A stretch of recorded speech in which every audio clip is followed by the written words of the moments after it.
السلام علیکم ورحمۃ اللہ وبرکاتہ۔ الحمد للہ نحمدہ ونستعینہ ونستغفرہ ونؤمن بہ ونتوکل علیہ ونعوذ باللہ من شرور انفسنا ومن سیئات اعمالنا۔ قال اللہ تعالی فی القرآن المجید والفرقان الحمید، اعوذ باللہ من الشیطان الرجیم، بسم اللہ الرحمن الرحیم۔ قل ان کنتم تحبون اللہ فاتبعونی یحببکم اللہ ویغفر لکم ذنوبکم واللہ غفور رحیم۔ وقال اللہ تعالی اذن یا ایھا الذین آمنوا اطیعوا اللہ واطیعوا الرسول واولی الامر منکم۔ صدق اللہ العظیم۔ وقال النبی صلی اللہ علیہ وسلم ترکت فیکم الامرین لن تضلوا ما تمسکتم بہما کتاب اللہ و سنتی۔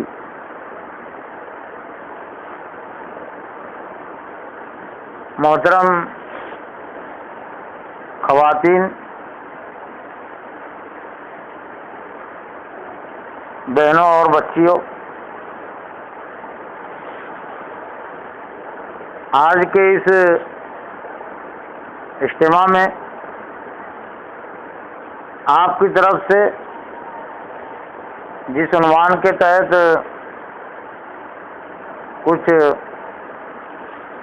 سننے کی درخواستیں کی گئی ہیں، خواہش ظاہر کی گئی ہیں، یہ عنوان اور موضوع ایک طرح سے علمی عنوان اور موضوع بھی ہے اور فکری عنوان اور موضوع بھی ہے، لیکن جو خواتین اور بہنیں صرف تقریر اور درس سننے کی عادی ہیں تو ظاہر بات ہے ان کے لیے عنوان اور موضوع ذرا خشک رہے گا، لیکن چونکہ آپ کی طرف سے یہ تقاضا ہے اور عام طور سے اس وقت میں مرد اور خواتین جمع نہیں ہوتی، لیکن آپ کا جمع ہونا اس بات کی دلیل ہے کہ آپ اس موضوع کے تحت کچھ سننا چاہتی ہے، سمجھنا چاہتی ہے۔ تو آپ کے اسی جذبے کو دیکھ کر میں نے بھی اس عنوان کے تحت کچھ پیش کرنے کا میں نے ارادہ کیا، اس میں مجھ کو بھی فائدہ حاصل ہوگا اور آپ کو بھی حاصل ہوگا۔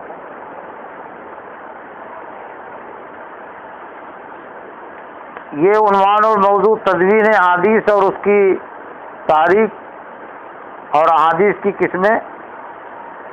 یہ ایک طرح سے دو چار عنوانات بنتے ہیں، لیکن میری کوشش رہیں گی کہ کچھ خلاصے کے طور پر میں یہ دو چار عنوانات کو ایک ساتھ جمع کر کے پیش کروں، کیونکہ یہ خالص علمی موضوع ہے، تقریر اور درس کا عنوان نہیں ہے، بلکہ ایک طرح سے خواندگی کا عنوان ہے، پڑھ کر سننے اور سنانے کا عنوان ہے۔ تو میں نے مناسب سمجھا کہ ایک مشکات شریف، مشکات المصابیح کتاب 2 جلدیں اس کی، اور اس کا اردو ترجمہ بھی کچھ اہل علم نے کیا ہے۔ تو میرے سامنے اس وقت یہ مشکات المصابیح کی پہلی جلد ہے، اور پہلی جلد کے شروع میں اسلام میں حدیث کی جو حجیت ہے اور حدیث کی جو اہمیت ہے اور حدیث کی جو قسمیں ہیں، تو اس حوالے سے 3 اہل علم حضرات کے 3 مقدمے درج ہے۔ میں ان 3 مقدموں کی روشنی میں ہی کچھ اپنا ایک طرح سے حاصل مطالعہ یا اپنی گفتگو پیش کروں گا۔ ان میں سب سے پہلا جو مقدمہ ہے وہ مولانا اخلاق حسین قاسمی دہلوی فاضل دیوبند کا ہے، جنہوں نے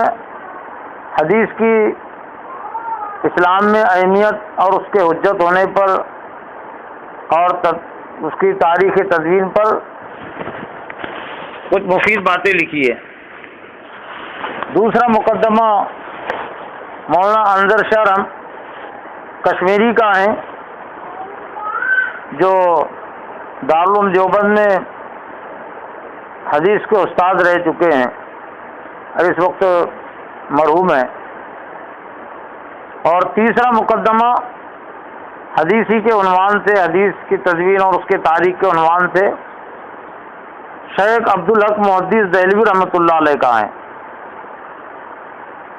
تو اگر یہ 3 مقدموں کو بالاستیاب شروع سے اخیر تک اگر پڑھ کر سنایا جائے تو وقت کافی لگ جائے گا، اس لیے میری کوشش رہیں گی کہ کچھ اس میں سے اہم حصے اور اہم باتیں میں آپ کے سامنے پیش کروں۔ لیکن ظاہر بات ہے، میں نے کہا کہ یہ نہ تقریر کو عنوان ہے نہ درس کو عنوان ہے، ایک طرح سے یہ ایک تفہیم کا عنوان ہے، تو اس فرقوں کو بھی آپ سامنے رکھیں۔ اسلام میں حدیث کی جو اہمیت ہے وہ خود قرآن سے ثابت ہے، اور ہم یوں بھی کہہ سکتے ہیں کہ قرآن مجید ہی کا ایک حصہ سمجھنے کے لحاظ سے، اس کی وضاحت کے لحاظ سے حدیث ہے۔ حضرت صلی اللہ علیہ وسلم کی بعثت کے جو مقاصد قرآن مجید میں بیان ہوئے ہیں، تو ان میں سے ایک اہم مقصد یہ ہے کہ لیبین لہم، تاکہ وہ ان کے لیے واضح کرے، بیان کرے۔ تو ظاہر بات ہے لیبین لہم کا تعلق وہ قرآن پر نہیں ہوتا، قرآن تو خود بیان ہے۔ قرآن کی باتیں ایک عربی پڑھنے والے کے لیے، سمجھنے والے کے لیے بالکل واضح ہیں، اور پھر جس دور میں قرآن مجید نازل ہوا، جن حالات میں قرآن مجید نازل ہوا، اس دور کے لوگوں کے لیے اور ان حالات میں رہنے والوں کے لیے کوئی اجنبی بات قرآن مجید کی ایسی نہیں تھی کہ جن کو سمجھنے کے لیے بہت زیادہ ان کو سہارا لینا پڑے۔ لیکن قرآن مجید چونکہ ایک جامع کتاب ہے، جوامع الکلم، اس لیے حضرت صلی اللہ علیہ وسلم کی نبوی ذمہ داریوں میں سے، رسالت کی ذمہ داریوں میں سے ایک ذمہ داری اللہ کی طرف سے یہ بھی تھی کہ آپ اس کو واضح کریں۔ جیسا کہ قرآن مجید میں اللہ تعالیٰ نے فرمایا سورہ قیامہ میں لا تحرک بھی لسانک لتعجل بہ ان علینا جمعہ و قرآن ثم ان علینا بیانہ۔ شروع میں حضور صلی اللہ علیہ وسلم کا معاملہ یہ تھا کہ جب قرآن مجید حضرت جبرائیل علیہ السلام آپ کو سناتے تھے تو کہیں اس اندیشے کے پیش نظر کہ کہیں کوئی بات میں بھول نہ جاؤں تو آپ اس کو جلدی پڑھنے کی کوشش کرتے تھے، تو اللہ تعالیٰ نے اس سے منع فرما دیا اور کہا کہ آپ اپنی زبان کو جلدی حرکت نہ دیجیے، اور جہاں تک اس اندیشے کی بات ہے کہ بھول نہ جائے تو ان جمع ہوا قرآن، آپ کے سینے میں اس کو جمع کرنا اور اس کو پھر واضح کرنا یہ ہمارا کام ہے۔ ثم ان علینا بیانہ، پھر اس کو واضح کرنا، بیان کرنا۔ تو بیان میں ایک طرح سے حدیث کا بھی حصہ آ جاتا ہے جو حضرت محمد صلی اللہ علیہ وسلم کا وہ دینی کام تھا۔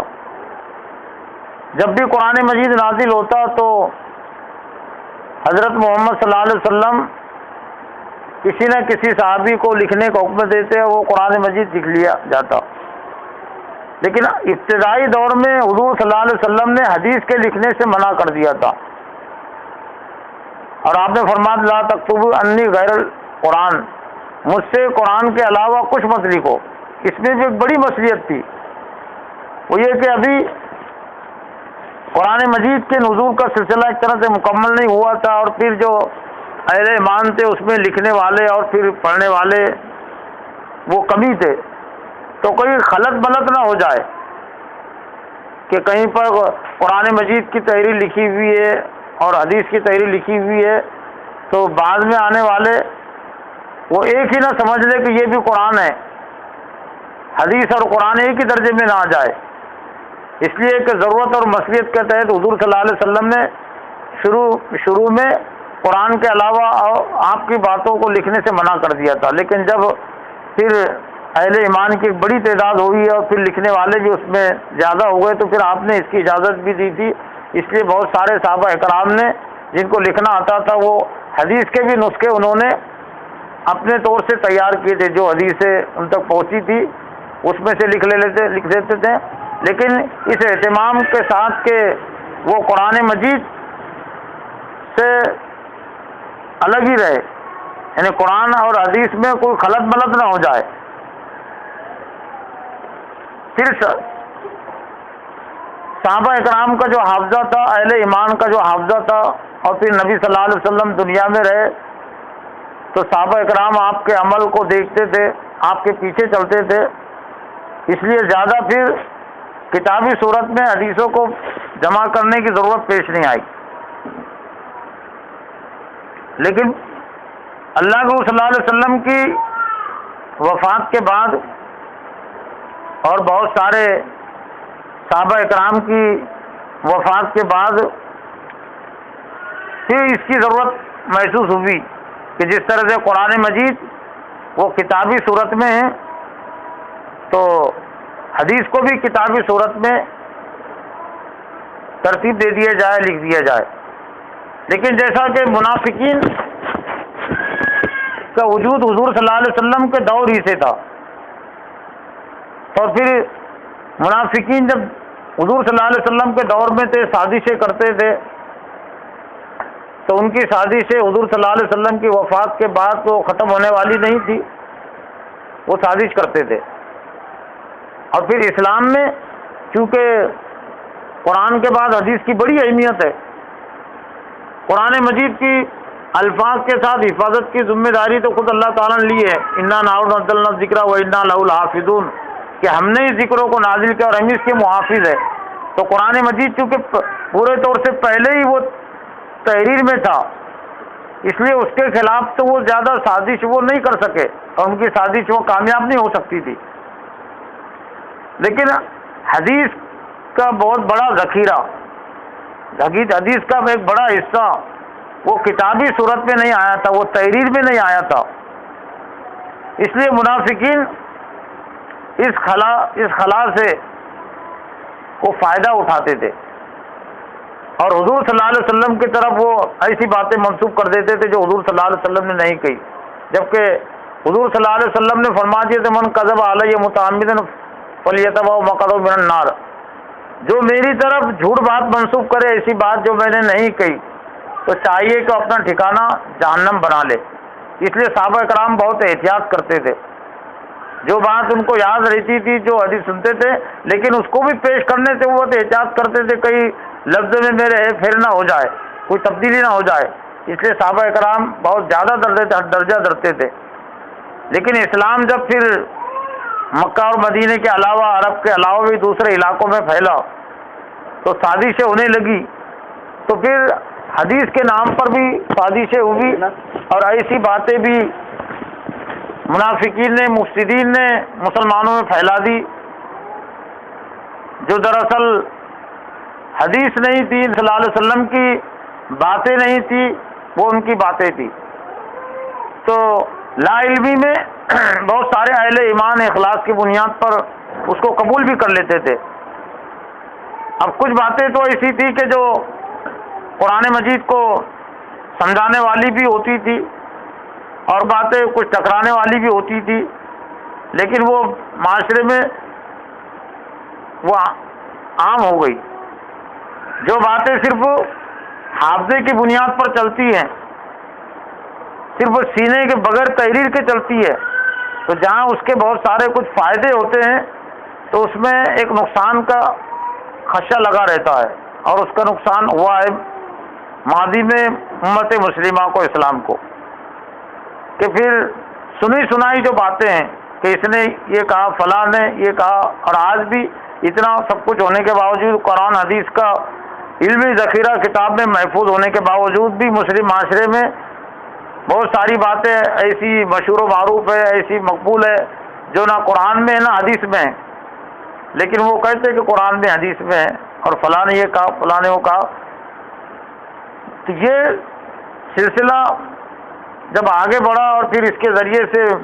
مسلم معاشرے میں منافقین نے اور پھر دین کے مخالفین نے کچھ اپنی سازشوں کو کرنے کے لیے اس کو بنیاد بنایا، اس کو ذریعہ بنایا. تو اسلامی تحریک جب بھی چلتی ہے، چاہے وہ اسلامی تحریک وہ تعلیم و تربیت کے عنوان سے چلے، کتابوں کی اشاعت کے عنوان سے چلے، جہاد کے عنوان سے چلے، تو اس تحریک میں کچھ باطل افراد بھی، سازشی افراد بھی داخل ہو جاتے ہیں. ایک علمی تحریک تھی یہ، قرآن حدیث کی باتوں کو، حضور صلی اللہ علیہ وسلم کی باتوں کو سننا، سمجھنا اور اس کو عام کرنا، یہ اس دور کی بھی ایک علمی تحریک تھی، علمی ضرورت تھی، اور آج کے دور کی بھی اور قیامت تک بھی. تو پھر پورا ذخیرہ حدیث میں، تحریر میں نہیں ہونے کی وجہ سے منافقین نے اس سے فائدہ اٹھانے کی کوشش کی، اور بے شمار انہوں نے پھر حدیث گھڑی اپنے طور سے بنائی اور اس کو پھیلا دیا. شروع کے زمانے میں حضور صلی اللہ علیہ وسلم کا جو قریب کا زمانہ تھا تو صحابہ اکرام کی بڑی تعداد تھی، اس لیے یہ سازشیں تو ان کی جاری تھی، لیکن اس میں ان کو کامیابی ان کو نہیں مل رہی تھی زیادہ. اس لیے کہ جب کوئی حدیث گھڑتے تھے پھر صحابہ اکرام موجود تھے تو وہ اس کی تردید بھی کرتے تھے، اس طرح کوئی بات نہیں، اور یہ بات قرآن و حدیث سے ٹکراتی، اس لیے حدیث نہیں ہو سکتی. لیکن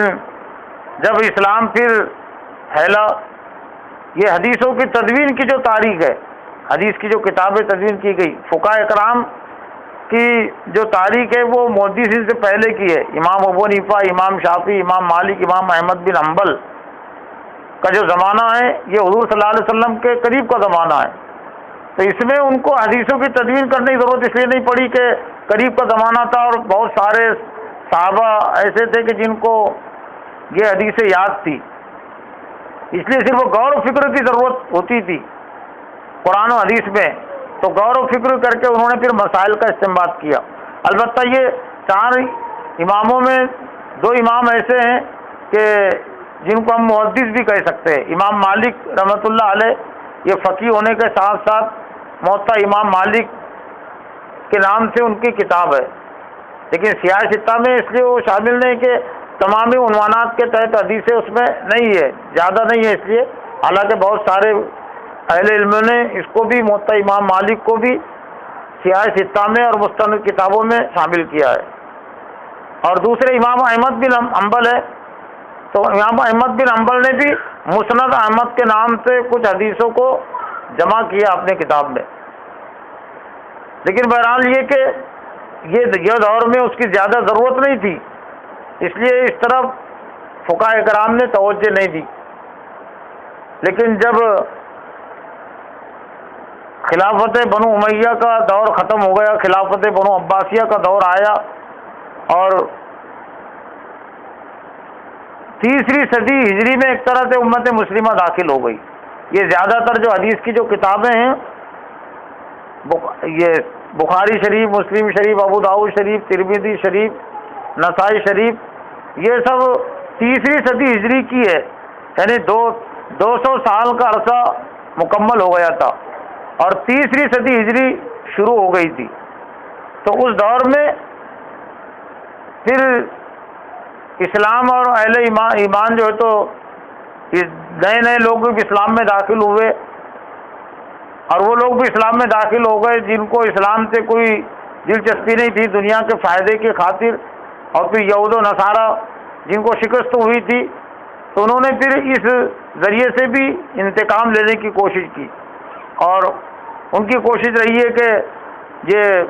اسلام کا جو علمی ذخیرہ ہے اس کو ہی مشکوک بنا دیا جائے اور اس کو ہی بے اصل قرار دیا جائے۔ چنانچہ بہت سارے علمی فتنے اسی دور میں پیدا ہوئے، خلق قرآن کا فتنہ بھی اسی دور میں پیدا ہوا۔ یہ باطنی جو فرقے معتزلہ ہیں، جبریہ، قدریہ، جن کی بہت ساری باتیں اسلام سے ٹکراتی تھی، وہ اس دور میں پیدا ہوئے،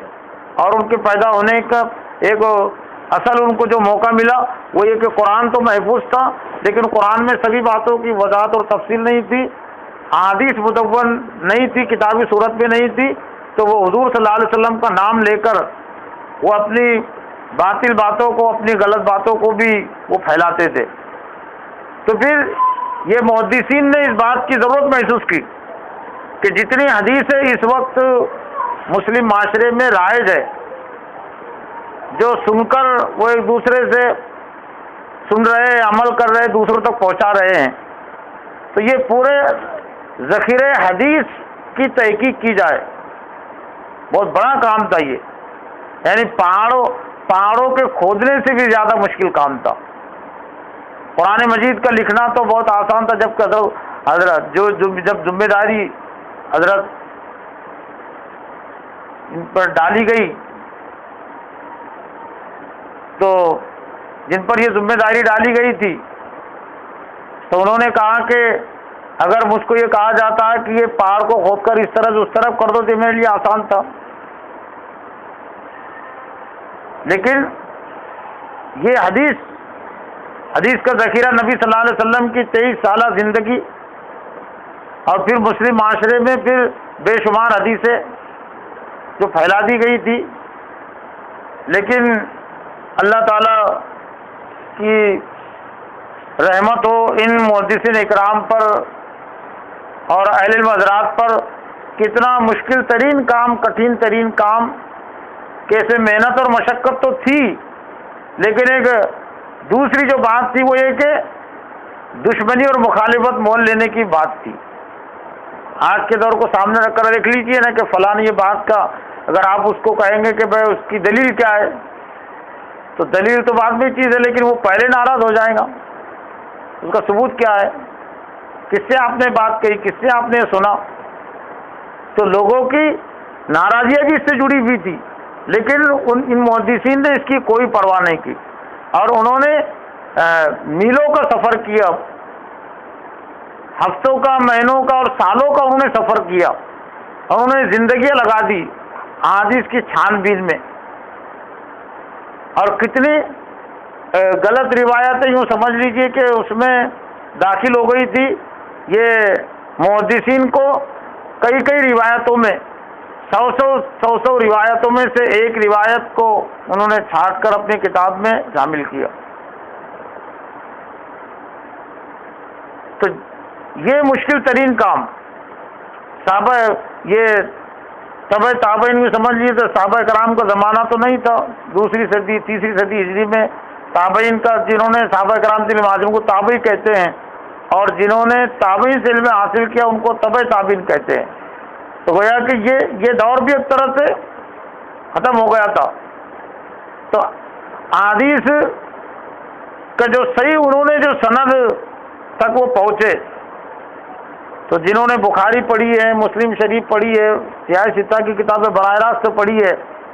کچھ ہو سکتا ہے یہاں عالمات ہوں گی وہ اچھی طرح جانتی ہے کہ وہ حضور صلی اللہ علیہ وسلم تک پہنچنے کے لیے کم از کم وہ 10 سلسلے پہنچتے، 10 سلسلے، 8 سلسلے، 9 سلسلے، یعنی 9 سلسلوں کے بعد 10 سلسلوں کے بعد وہ بعد حدثنا عمر، حدثنا فلاں بن فلاں، فلاں بن فلاں کرتے جتنے یہ محدثین تھے، پھر محدثین نے وہاں تک وہ سلسلے کو جب صحیح سمجھا، مستند سمجھا، تو پھر انہوں نے اپنی کتابوں میں اس حدیث کو نقل کیا، اس کتاب کو، اس حدیث کو محفوظ کیا۔ لیکن محفوظ کرنے کے لیے ایک طرح سے یہ ان کو 10 پیڑھیوں کی، 8 پیڑھیوں کی چھان بین کرنے لگی، چھان بین ان کو کرنا پڑی، اتنا مشکل ترین کام۔ لیکن صحابہ کرام نے اس کو ایک طرح سے سر کیا، اور اللہ تعالیٰ کی اس میں خصوصی مدد و نصرت رہی۔ لیکن ایک جو غلط فہمی اور وہاں سے منکرین حدیث کو زیادہ شے ملی، تو اس بات کے ازالے کی بھی ضرورت ہے۔ وہ یہ کہ جیسا کہ آپ پڑھیں گی اور جو اس تاریخ پڑھتے اچھی طرح جانتے ہیں کہ امام بخاری ہے، امام مسلم ہے۔ امام بخاری رحمۃ اللہ نے کہا کہ میں نے 10 لاکھ حدیثوں میں سے یہ 7,000 حدیثیں جو بخاری شریف میں وہ جمع کیا۔ 10 لاکھ حدیثوں میں سے 7,000 صحیح حدیثیں۔ یہ 10 لاکھ کی جو نہیں تھے، تو کچھ لوگوں نے اس کا مفہوم مراد لے لیا کہ گویا کہ 10 لاکھ حدیثیں تھی اور 10 لاکھ میں سے یہ تھی، تو منکرین حدیث کو اس کو بنیاد بنایا کہ اس کی کیا گارنٹی ہے کہ جب اتنی زیادہ حدیثیں یعنی 90% حدیثیں وہ غلط ہے تو 10% حدیثیں صحیح ہے، اس کی کیا ضمانت ہے، اس کی کیا دلیل ہے؟ اور اس کو بنیاد بنا کر انہوں نے یہ حدیث کے ذخیرے کا بھی ایک طرح انکار کر دیا، اور ایک منکر حدیث کا فتنہ پیدا ہو گیا ملت میں دوسرے اس کے رد میں۔ تو دراصل وہ بات نہیں ہے جو حدیث ہے، وہ دراصل 10 لاکھ حدیثیں کی جو بات ہے، 1 لاکھ حدیثوں کی بات ہے، تو دراصل وہ سلسلے ہیں، وہ سلسلے روایت کا سلسلہ 10 لاکھ روایتوں میں سے حدیث کا ایک متن ہوتا ہے، اور ایک متن ہوتا ہے اور ایک متن تک پہنچنے کا ایک سلسلہ ہوتا ہے، اس کو روایت کہتے ہیں۔ اس کو حدیث کو روایت نہیں کہتے۔ حدیث جس ذریعے سے جس طریقے سے آئی ہے تو اس طریقے کو کہتے روایت، اور اس میں پھر درایت کا لفظ شامل کیا گیا، یعنی امانت کی بنیاد پر روایت اور درایت، کہ اس میں پورے تقوی کا بھی اور علم کا بھی لحاظ اس میں خیال کیا گیا ہو، تو سلسلوں کو پھر روایت اور درایت کا محدثین نے اس کو نام دیا ہے۔ تو وہ جو سلسلے تھے تو وہ دراصل اتنے سلسلے تھے، اور اس کا وجود اس لیے بھی کہ حضور صلی اللہ علیہ وسلم کی وفات کے وقت تقریباً 1 لاکھ صحابہ اکرام ایسے تھے جنہوں نے براہ راست آپ سے علم حاصل کیا تھا۔ تو 1 لاکھ صحابہ اکرام جب آپ کی وفات تک سے گویا کہ آپ کی زندگی میں جنہوں نے آپ کی باتوں کو سنا تھا، تو یہ سلسلے تو اس کے لحاظ سے وہ بڑھیں گے، پیدا ہوں گے۔ پھر یہ صحابہ اکرام جو مختلف علاقوں میں مختلف ممالک میں پھیلے تو انہوں نے پھر علم دیا، تو ایک ان کے ذریعے سے ایک سلسلہ قائم ہو گیا۔ تو گویا کہ 10 صحابہ کے ذریعے سے ایک حدیث اگر جا رہی تو ایک حدیث سے ہی وہ ایک حدیث کی 10 روایتیں ہو گئی۔ 100 صحابہ اکرام کے ذریعے سے ایک بات پہنچی تو وہ حدیث ایک ہے، لیکن 100 سلسلے اس کے ساتھ جڑ گئے، 100 روایتیں اس کے ساتھ جڑ گئی، تو وہ بات ہے اس کے پیش نظر کو جو 10 لاکھ حدیثوں کے حدیث کی جگہ وہ 10 لاکھ روایتوں میں سے انہوں نے یہ سمجھ لیجئے کہ 7,000 روایتوں کو اس قابل سمجھا کہ اپنی کتاب میں اس کو جمع کر سکے۔ یہ مشکات المصابیح جو ہے تو اس میں 4,000 حدیثیں ہیں اس میں، لیکن دراصل یہ حدیثیں ان حدیث کی کتابوں سے لی ہوئی ہے، لیکن یہ جتنے سلسلے ہیں تو وہاں تک انہوں نے پہنچایا، اس کو حضور صلی اللہ علیہ وسلم تک پہنچایا، وہ مستند، اس لیے ان کو سیاہ ستہ کہتے ہیں۔ یہ جو 6 حدیث کی کتابیں ہیں تو دوسری حدیث کی کتابوں میں سے فرق یہی ہے کہ ان میں جو سلسلے ہیں تو جس محدث نے کتاب کو لکھا تو اس نے اپنے سننے کو اور اپنے سمجھنے کو پھر صحابی تک اس کو پہنچایا، صحابی اور صحابی نے پھر حضور صلی اللہ علیہ وسلم تک، تو اس سلسلے کو کہتے ہیں ایک طرح سے۔ اور پھر اسی بنیاد پر حدیث کی قسمیں پھر وجود میں آئی کہ جو بہت زیادہ قابل مستند سلسلہ ہیں، قابل اعتماد سلسلہ ہیں، وہ صحیح حدیث وہ کہلائی، اور اس میں پھر بیچ میں کچھ علم کی بنیاد پر کچھ کمزوریاں تھی، حافظے کی بنیاد پر کچھ کمزوریاں تھی، تو وہ سلسلہ پھر ذرا ضعیف کی بنیاد کا نام انہوں نے دیا۔ لیکن ضعیف میں روایت میں اور وضع یعنی گھڑی ہوئی روایت میں وہ ایک نہیں ہے۔ بہت سارے لوگ جو ہے تو ضعیف کو اور وضع حدیث کو، حدیث گھڑنے کو بھی ایک ہی سمجھ لیتے ہیں۔ جو حدیث گھڑی گئی تو اس کی تو کوئی دنیا میں اسلام میں بنیاد ہی نہیں ہے، لیکن ضعیف جو حدیث ہے تو ضعیف حدیث کا مطلب یہ نہیں کہ وہ بات کمزور ہے، وہ سلسلہ، وہ ذوق کا جو اشارہ ہے وہ سلسلے کی طرف ہے کہ جو سلسلہ جن سلسلوں کے ذریعے سے، جن واسطوں کے ذریعے سے روایت پہنچی ہیں تو ان میں کچھ ایسے افراد تھے، ایسی شخصیتیں تھیں کہ جن کا جو اسلام ہے ایمان لانا اتنا زیادہ معتبر نہیں تھا، اور اتنا انہوں نے علم حاصل نہیں کیا تھا، ان کا اتنا علم اور تقوی ان کے اندر نہیں تھا، اس لیے ان کو ضعیف روایت کہتے ہیں۔ تو ضعیف روایتوں کو احکام کے سلسلے میں تو بنیاد نہیں بنا سکتا کہ ضعیف روایتوں کے ذریعے سے کوئی حکم ثابت نہیں کیا جا سکتا کرنے کے لیے، ہاتھ سے ممانعت کے لیے، تو اس کے لیے تو مستند حدیث ہے اور صحیح حدیث ہی اس کے لیے درکار ہے۔ لیکن غیر واجب اور غیر فرض جو اعمال ہے جن کی اجازت دی گئی مستحب کے سلسلے میں، سنتوں کے سلسلے میں، وہ جو ضعیف روایتیں ہیں، حدیث نے روایتیں اس کو زیادہ کہنا چاہیے، تو اس کو قبول کر لینے میں اس میں کوئی حرج اس کو نہیں سمجھا گیا۔ اب وہ حدیثیں کیوں گڑھی گئی اور اس کی بنیاد کیا تھی، تو ایک وہ تاریخ کا تدوین حدیث کا ایک دوسرا عنوان اور موضوع ہے۔ تو میری اپنی گزارش یہ بھی ہے کہ سلسلے میں ایک چھوٹی کتاب ہے، بہت زیادہ بڑی نہیں ہے، ہر خاطر کو فتنے وضع حدیث اور موضوع حدیث کی پہچان، یہ مولانا سعود عالم قاسمی کی ہے، اور شاید یہاں ڈپو پر بھی مل جائے، منا بھائی کے خلیل بھائی جو چلاتے ہیں۔ میرے پاس بھی وہ کتاب تھی، لیکن میں چاہ رہا تھا کہ اس کی روشنی میں بھی کچھ باتیں ہمیں پیش کروں، لیکن وہ کتابیں اتنی زیادہ جمع، چھوٹی بڑی کتابیں تو جلدی مل جاتی ہے میرے ذخیرے میں، لیکن چھوٹی کتابوں کو بہت دیر لگتی ہے، اور پھر کچھ مصروفیتیں کچھ ایسی ہے کہ آج ہی میں فجر کے بعد ہی میں ناگپور سے پہنچا، 2 دن کا ناگپور کا سفر تھا، اس لیے میں وہ حدیث کی کتابوں فتنے وضع حدیث اور موضوع حدیث کی پہچان 100-125 صفحے پر مشتمل وہ کتابیں بہت زیادہ بڑی وہ کتاب نہیں ہے، تو وہ کتاب میں پھر انہوں نے موضوع حدیث کے جو اسباب ہے اس کو وہ پیش کیا۔ تو اس میں بنیادی جو سبب ہے موضوع حدیث میں، حدیثیں کیوں گڑھی گئی، تو حدیث گڑھنے کا ایک مقصد تو یہ منافقین کا، مفسدین کا اسلام کے علمی ذخیرے کو کمزور کرنا تھا، اور دوسرا مقصد تھا حدیثیں گڑھنے کا بادشاہوں کی خوشنودی، حکمرانوں کی خوشنودی، تعریف، ان کی بیجا تعریف میں، ان کی خوشنودی میں انہوں نے حدیثیں گڑھی ان کو خوش کرنے کے لیے، تاکہ وہ خوش ہو اور ان کو کچھ مال و دولت دے۔ تو گویا کہ اس کے پیچھے بھی صرف وہ دنیا پرستی تھی، یعنی دنیاوی سوچ تھی کہ مال کے حصول کے لیے کہ حکمراں اور بادشاہ ہم سے راضی اور خوش رہے۔ تو میرا اپنا احساس یہ ہے کہ یہ تمہیدی میں نے جو گفتگو رکھی ہیں، تو یہ تدوین حدیث کی ضرورت اور اس کی اہمیت واضح ہو جائیں گی کچھ نہ کچھ، لیکن یہ عنوان اور موضوع یہ مستقل اور بھی پڑھنے انفرادی طور سے مطالعے کا عنوان اور موضوع بھی ہے۔ اب یہ جو 3 میں نے علماء اکرام کی 3 شخصیتوں کا تذکرہ کیا تھا، تو میں چاہتا ہوں کہ یہ مقدمے میں جو اہم باتیں اس حوالے سے، تو اہم باتیں آپ کے سامنے میں پیش کروں۔ سب سے پہلے اس میں جو مقدمہ ہے، حدیث رسول صلی اللہ علیہ وسلم شرعی حجت ہے، یہ عنوان انہوں نے قائم کیا مولانا اخلاق حسین صاحب قاسمی دہلوی فاضل دیوبند نے، اور پھر اس میں انہوں نے گفتگو کرتے ہوئے کہا کہ حدیث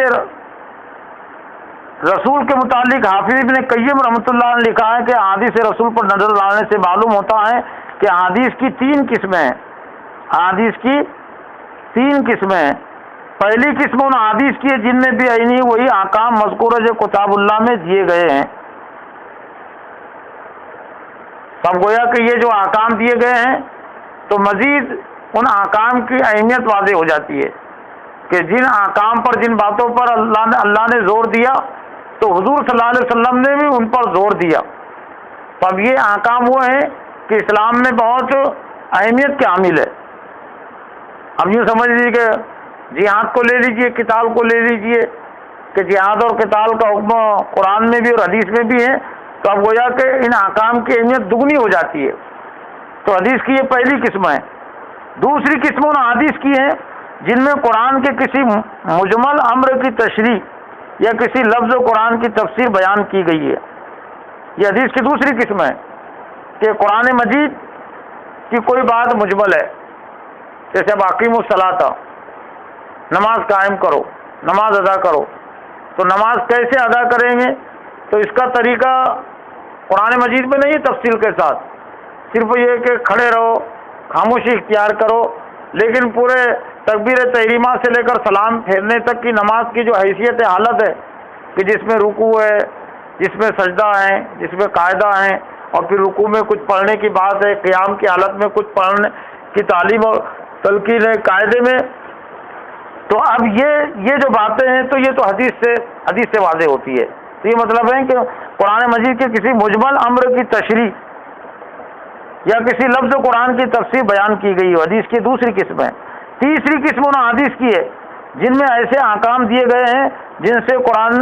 کریم میں سکوت اختیار کیا گیا ہے، یعنی قرآن مجید میں نہ اس کا حکم ہے نہ اس کی ممانعت ہے، تو ایسے احکام بھی کچھ احادیث سے ثابت ہے۔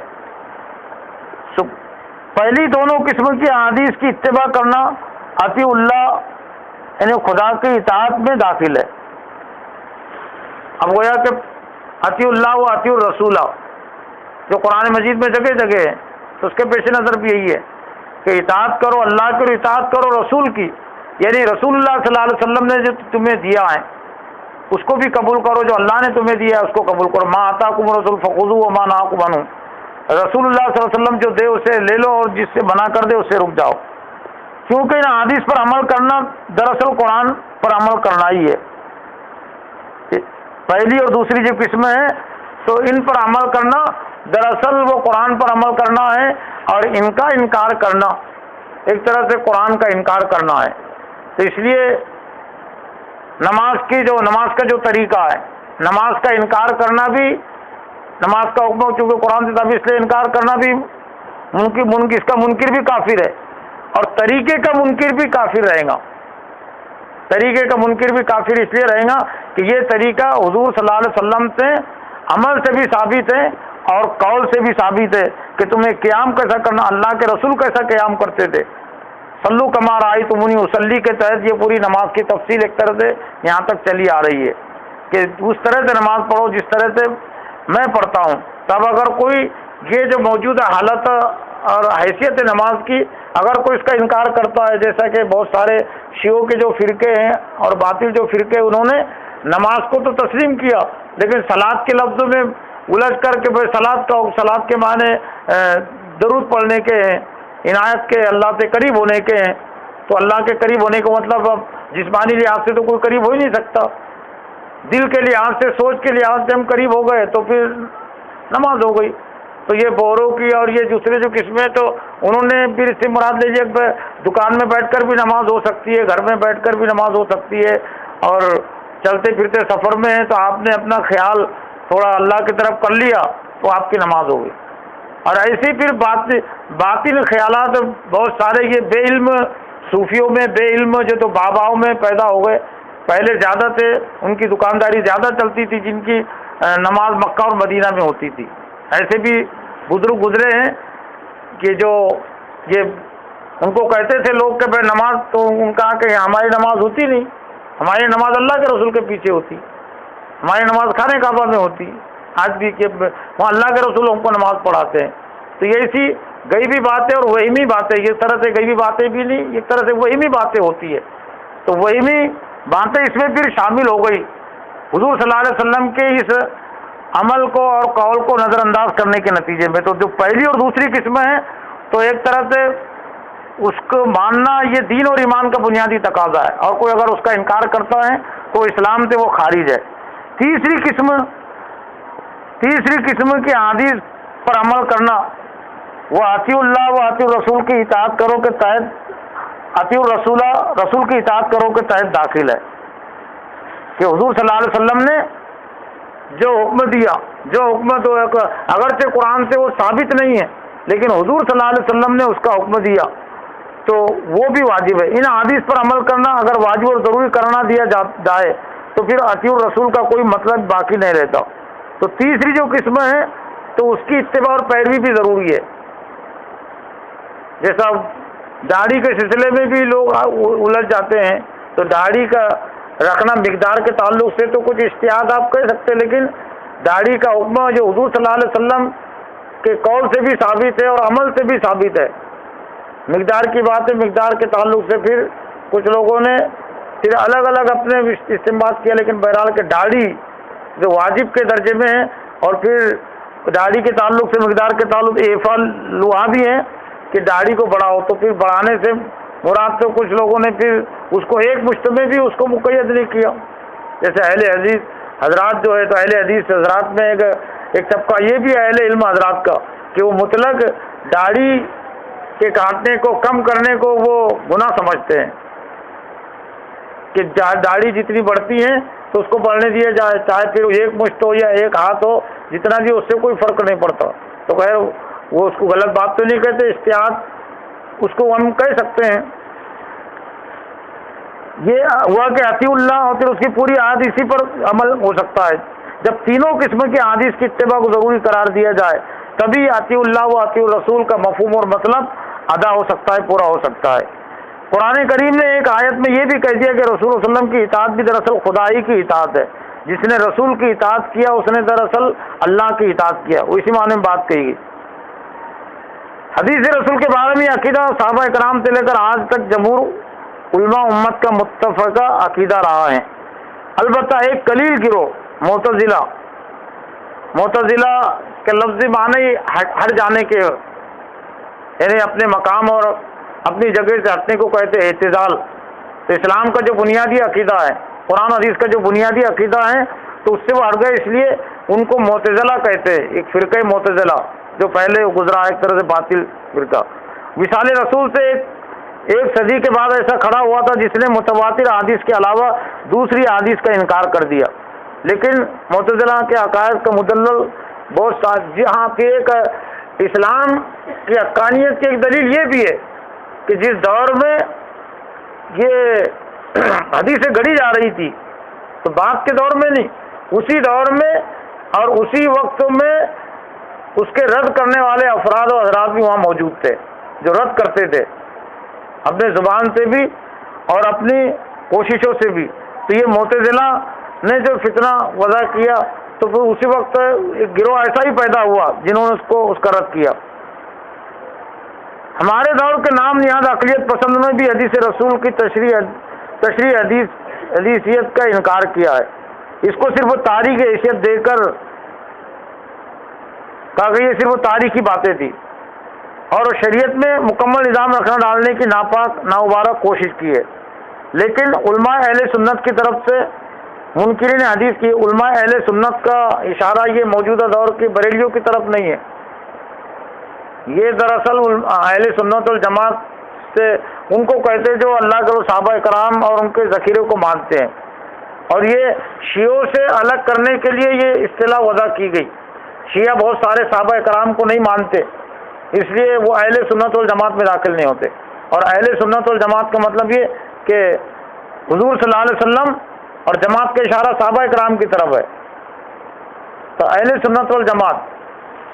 تو ہم سب اس میں ہیں۔ اب یہ تو موجودہ ہندوستان کے جو بریلوی ہے تو دراصل یہ زیادہ شیعوں کے قریب ہے اور بہت ساری ان کی باتیں قرآن حدیث سے ٹکراتی ہے۔ تو علماء اہل سنت کی طرف سے منکر حدیث کے مسلک کی غیر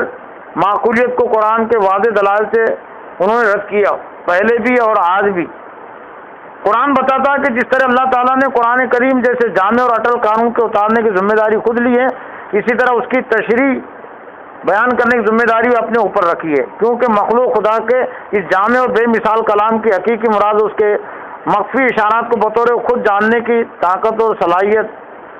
وہ ہر ایک میں نہیں ہو سکتی، اس لیے اللہ تعالیٰ نے حضور صلی اللہ علیہ وسلم پر یہ ذمہ داری ڈالی تھی۔ شروع میں نے جو آیت پڑھی تھی وہ آیت کا انہوں نے حوالہ دیا کہ لا تحرک بلسانک لتعجل به ان علینا جمعہ و قرآن فاذا قرأناه فاتبع قرآن ثم ان علینا بیانہ،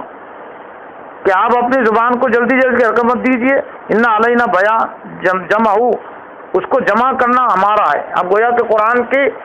جو قرآن جمع ہے تو اس میں کوئی شک نہیں کر سکتا، اللہ نے اس کا فیصلہ، اللہ نے ایک طرح سے اس کا فیصلہ سنایا اور اس کو مستند کر دیا کہ جمع کرنا ہمارا کام ہے، وہ قرآن اور اس کو پڑھانا، جمع کرانا بھی اور آپ کی زبان سے جاری کروانا، آپ کے سینے محفوظ کروانا ہمارا کام ہے۔ تم فائدہ کرانا فتبع قرآن، تو ہدایت دی کہ حضور صلی اللہ علیہ وسلم کو جب آپ قرآن مجید آپ سنایا جائیں تو آپ اس کی اتباع اور پیروی کیجیے. ثم ان علینا بیانہ، پھر اس کو بیان کرنا یہ ہمارا کام ہے. یعنی بیان میں پھر وہ الفاظ کا بیان بھی آ جاتا ہے، اور پھر قرآن مجید کی وہ باتیں جس کو عربی پڑھنے والے ایک طرح سے آسانی سے سمجھ نہیں سکتے اس کے مراد کو، اس کے مطلب کو، تو اس کو بتانا بھی ایک طرح سے ثم ان علینا بیانہ میں آ جاتا ہے، اور جس میں حدیث بھی داخل ہو جاتی ہے.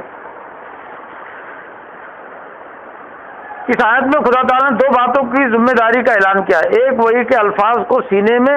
محفوظ کرانا، دوسرے الفاظ وہی کے معنی و مطلب حضور صلی اللہ علیہ وسلم پر کھولنا اور واضح کرنا. اس کے لیے قرآن نے بیان کا لفظ استعمال کیا ہے. شاہ ولی اللہ نے اس کا ترجمہ واضح کردن سے کیا ہے. شاہ ولی اللہ محدث رحمۃ اللہ علیہ کا زمانہ ایک طرح سے 250 سال پہلے کا ہے، اور شاہ عبد القادر، شاہ رفیع الدین یا عبد العزیز یہ انہی کے ایک طرح سے بیٹے شمار ہوتے ہیں. اور ہندوستان میں یہ شاہ ولی اللہ گھرانے کا ایک بڑا کام رہا ہے. ایک بڑا مکتبہ ولی اللہ مکتب فکر، ایک بڑا مکتب فکر پایا جاتا ہے. ظاہر ہے کہ ذمہ داری قرات اور بیان دونوں، قرات اور بیان، قرات یعنی پڑھوانا، بیان کرنا یہ بیان یعنی واضح کرنا، گویا کہ 2 الگ الگ یہ کام ہے. تو بیان میں یہ احادیث شامل ہو جاتی ہے، اور یہ 2 الگ الگ چیزوں سے متعلق ہے. اس سے ثابت ہوا کہ یہ بیان جو نبی صلی اللہ علیہ وسلم کے دل میں خدا تعالیٰ کی طرف سے ڈالا گیا ہے یہ وہی چیز ہے. یہ قرآن سے الگ کوئی چیز ہے، لیکن دین کا ایک اہم حصہ ہے جو قرآن کے حقائق اور اس کے مخفی اشاروں کو متعین کرنے پر کھول کر سامنے رکھ دیتا ہے. یہی وہ توضیح و تشریح جو قرآن کی اصطلاح میں بیان کہلاتی ہے. رسول اللہ صلی اللہ علیہ وسلم کے الفاظ میں اس کا نام حدیث یا سنت ہے. حدیث انی یا علیکم بسنتی کے الفاظ حضور صلی اللہ علیہ وسلم نے جو استعمال کیے وہ اسی کے لیے استعمال کیے. یہ حدیث قولی بھی ہے اور عملی بھی اور سکوتی بھی ہے. سکوتی کہتے ہیں خاموش رہنے کو، خاموش، جس عمل سے متعلق آپ نے خاموشی اختیار کی ایک طرح سے وہ بھی اس میں یہ چیز آتی ہے. اور تقریری بھی، اس سے اگر قرآن کریم کے مفہومات واضح ہوتے ہیں، یا تقریر جس معنی میں اس کو باقی رکھنا کہ آپ نے ایک بات سنی اور آپ نے اس کو تبدیل نہیں کیا، قرار سے یہاں تقریر کے معنی ہم جو تقریر جس معنی میں لیتے ہیں تو حدیث کی اصطلاح میں تقریر اس معنی میں نہیں ہے. تقریر بیان کے معنی میں لیتے ہیں، بولنے کے معنی میں لیتے ہیں تقریر. لیکن حدیث کی اصطلاح میں جو تقریر کا جو لفظ استعمال ہوا ہے وہ الگ ہے. وہ قرار سے وہ تقریر، قرار یعنی باقی رکھنا. آپ نے یعنی زمانے جاہلیت کی جو چیزیں تھی جو قرآن حدیث سے ٹکراتی تھی تو آپ نے اس کو تو قدموں کے نیچے ڈال دیا کہ یہ قدموں کے نیچے ہیں. لیکن جو کچھ چیزیں ایسی تھی جو اسلام سے قریب تھی اور اس میں وہ کوئی برائی نہیں تھی، کوئی عقیدے سے اور عمل سے ٹکرانے والی چیز نہیں تھی، تو اگرچہ وہ پہلے سے چلی آ رہی تھی، ہر دور میں کچھ اچھے اعمال بھی رہے ہیں، برے اعمال بھی رہے ہیں، تو اللہ کے وسلم نے اس کے متعلق وہ تقریر کا پہلو جسے کہیں گے اس کو بڑھا. اس سے اگر قرآن کے مفہومات واضح ہوتے تو اس کا تفسیر ہے. اگر قرآنی مشکلات آسان ہوتے تو وہ تفسیر ہے. اگر قرآنی مشکلات پھر ہوتے تو پھر دو طبقے جو پیدا ہوئے، ایک ہے مفسرین کا، صحابہ کرام میں بھی ایک مفسرین کی جماعت تھی اور ایک قارئین کی جماعت تھی، قرآن مجید کو پڑھنے والے سنانے والے اور پھر اس کی تفسیر اس کی وضاحت کرنے والے جو آج بھی ہے.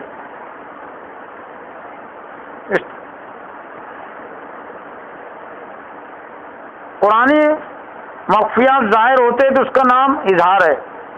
قرآن میں جو خفیہ جو باتیں ہیں، جو اندر کے رموز جسے کہتے ہیں، تدبر سے جن کا تعلق ہے، تو اس کا نام اظہار ہے. اور کنایات قرآنی کے لیے وہ تصریح ہے، جو کنایات اشارے کیے گئے تو اس کو تصریح کہتے ہیں سواد سے. ایک ہے تشریح یعنی وضاحت کرنا، اس کے معنی بھی ہے تشریح، شرح سے تشریح، اور یہ تصریح یہ صراحت سواد سے، تو اس کو تصریح کہتے ہیں. یہ دونوں میں قریب ہے اس کے معنی.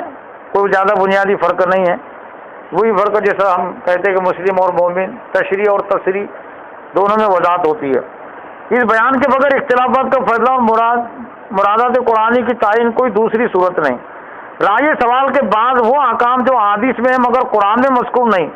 جیسے مقدام بن مادی کرب کی حدیث میں آپ نے حدیث کی حجت ہونے اور اس کی مستقل تشریح حیثیت کو نمایاں کرتے ہوئے فرمایا۔ تشریحی اشارے سے یہ تشریحی عین، اس میں عین یہ اس کو کہتے شریعت،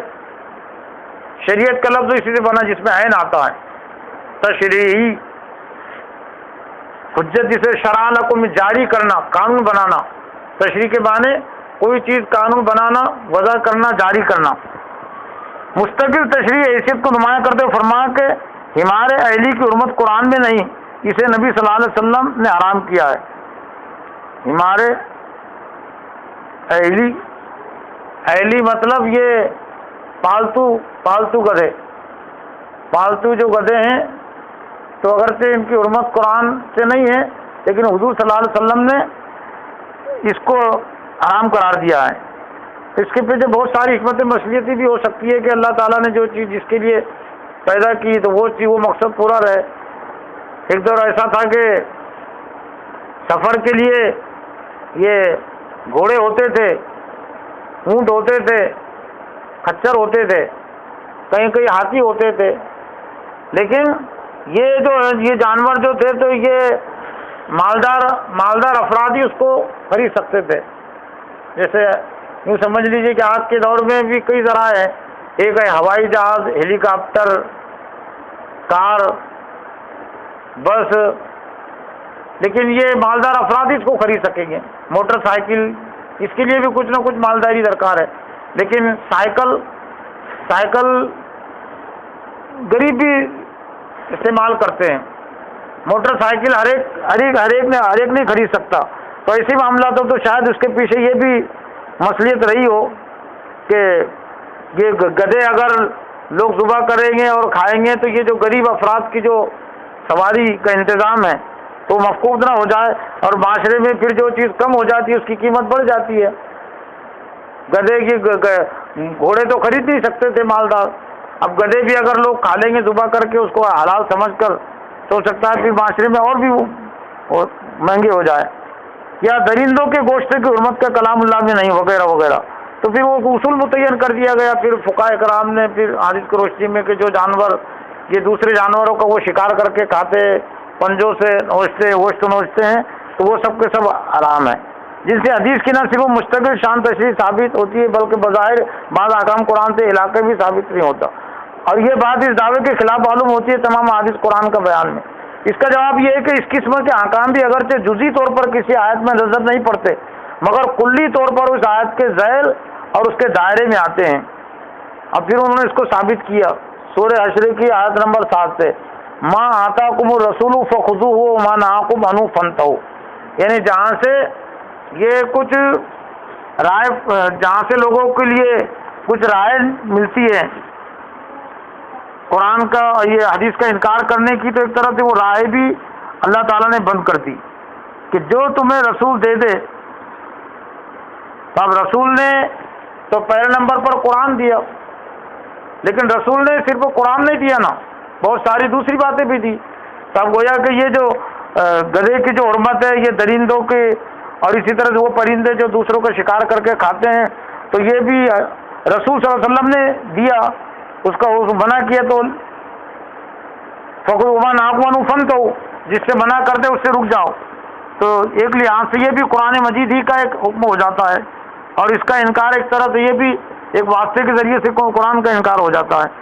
اور رسول تم کو جو کچھ دے دو لے لو، اور جس سے روکے اس سے رک جاؤ۔ اس تشریح میں رسول کو تشریح الہی کے متوازی قرار دیا گیا ہے۔ تشریح عین سے تشریح ہے، یا شریعت تشریح ضرور کو تشریح الہی کے متوازی قرار دیا گیا، جس طرح دوسری آیت میں اطاعت خداوندی اور اطاعت رسول کو پس وہ تمام احکام جو حضور صلی اللہ علیہ وسلم نے مستقل طور پر امت کو دیے وہ سب کے سب آیت بالا کے دائرے میں آ جاتے ہیں، اور حضرات صحابہ نے اس آیت کا یہی مطلب بیان کیا۔ چنانچہ حضرت عبداللہ بن مسعود سے ایک بڑھیا نے کہا کہ آپ جسموں کو گوندنے جو پہلے جسموں کو جو یہ بہت سارے داغ دیتے تھے، آج بھی غیر مسلموں میں ہے اور جاہل مسلموں میں اور عورتوں میں بھی وہ چیزیں گوندنا جسموں پر، وہ آگ سے اور کسی چیز سے نشانات اس کے پڑے کچھ نام لکھتے ہیں، جس جسموں کو گوندنے والی عورت پر لعنت بھیجتے ہیں، حالانکہ یہ بات کہیں قرآن میں نہیں ہے۔ جب یہ بڑھیا نے کہا کہ وہ قرآن میں تو نہیں ہے، تو آپ نے جواب دیا، حضرت عبداللہ بن مسعود نے جواب دیا، کاش تو قرآن پڑھتی۔ اس بڑھیا کو حضرت عبداللہ بن مسعود نے جواب دیا کہ کاش کہ تو قرآن پڑھتی، کیا قرآن میں یاد نہیں ہے ما آتاکم الرسول فخذوہ وما نہاکم عنہ فانتہوا، کہ رسول صلی اللہ علیہ وسلم جو تمہیں دے دے اسے لے لو، جس سے منع کر دے اس سے رک جاؤ۔ تو حضور صلی اللہ علیہ وسلم نے یہ جسموں کو گوندنے والی عورت پر اور مردوں پر لعنت کی ہے۔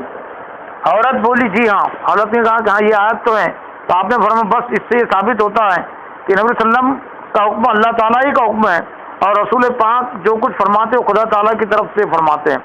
ایسا ہی جواب ایک موقع پر امام شافعی نے دیا تھا۔